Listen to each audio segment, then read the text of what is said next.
Hello and welcome to Simon's Trading Channel. I've got an itchy ear. Happy Tuesday to you all. Hope you've had a good day and you are feeling well, happy and smiley. Okay, so before I dive straight into the price section, I'm just going to do this on the screen. You couldn't see what I did then, but I'm just doing something. And I'm going to start with the weekly. A little bit of a different spin today.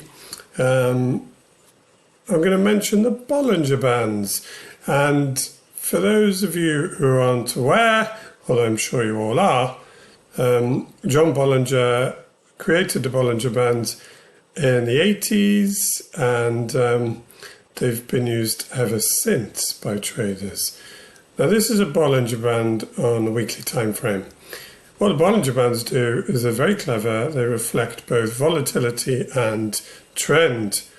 So when the Bollinger Bands are narrow, the volatility is low, and when the Bollinger Bands are wider, the volatility is high, and then they follow the trend. And generally, the midpoint gives you a pivot, if you like, with regards to an uptrend or a downtrend. Doesn't work out exactly like that, but that in general speak is what the Bollinger Bands do.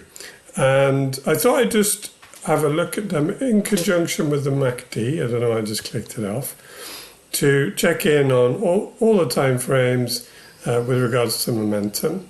So here's the weekly, and you can see there's the current macro load back at 15,000, and that's where Bitcoin is now, hovering around the low 60s. But you can see that the with regards to the midpoint on the Bollinger Band, the price is pretty far away from it. It's coming in at 45,000. That was also my line of my definitive line in the sand on a weekly time frame for Bitcoin. So being above the midpoint, there's actually a 20 SMA, but it doesn't matter. I'm just going to call it the midpoint, even though it's not the midpoint, but the Bollinger Band midline, I'll call it. If price remains above it, momentum is to the upside, and momentum is also to the upside on the MACD. So I don't think the weekly is demonstrating anything other than continuation of the bull market at this point in time. If we scoot down to the daily. The daily paints a slightly different story, and I really like this section of price action to beautifully demonstrate Bollinger Bands. So you look at the distance of the bands here compared to the width of the bands here compared to the width of the bands here. Low volatility, so price action not moving. Each candle not moving a great distance compared to when the price action then starts to trend, the volatility picks up and the bands widened. And during that expansion in volatility, the price remained above the Bollinger Band midline, and therefore it was trending to the upside. Now you can see that anyway. You don't need the Bollinger Band to tell you that, but I guess it just puts into more of a mathematical way the price action. What I like about this section is that the Bollinger Bands on the daily are narrow here. They then expand, well, as does volatility, and then they've narrowed off in the last, 3 weeks? Coming up for 3 weeks. No, indeed, 3 weeks.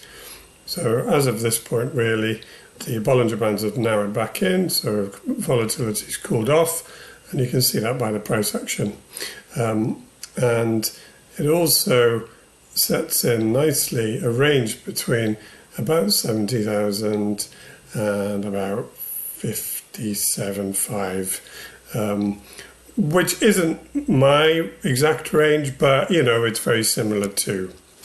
The midpoint on the daily Bollinger Bands at the moment, or the midline, whatever I'm supposed to be calling it, is right around where price action is. So that's interesting.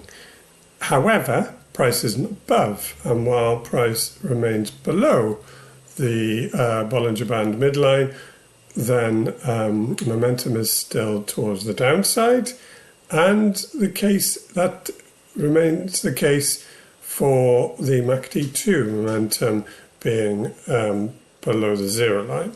So daily momentum both to the downside on the Bollinger Band and the MACD. However, you can see they are sort of trying their best to get above those two, above the zero line and above the midpoint, which then, if volatility does pick up, makes it more likely that it will trend to the upside. But the same holds if this moves back down and you start to get volatility expanding to the downside, then it's a downside trending move. So that's interesting. So weekly momentum to the upside, contracting volatility, the daily contracted volatility, but with momentum to the downside. And the 4 hour is similar to the weekly. So there isn't really an expansion in volatility.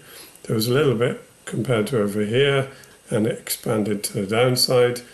And then there's been contraction in volatility, but the MACD is above the zero line.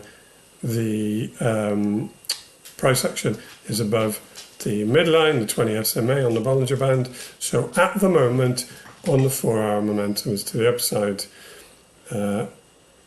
But, you know, I do feel like the pullback that I've clearly demonstrated with my arrow yesterday is probably on the horizon. It hasn't occurred yet, but likely on the horizon. Where are we? 7 minutes in. Do I need to check on the lower time frames?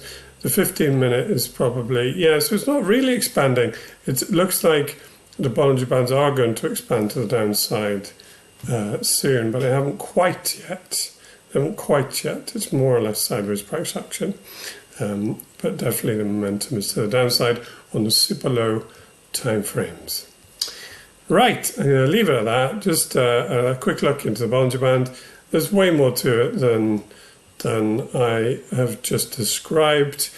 It's actually to do with standard deviations of returns, but I can go into it in more detail in the future if anyone wants me to.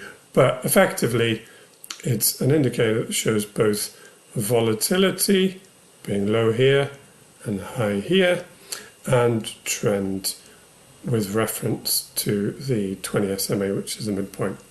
All right, I'm going to leave it at that. Do me a favour, if you've enjoyed the video, please like and subscribe.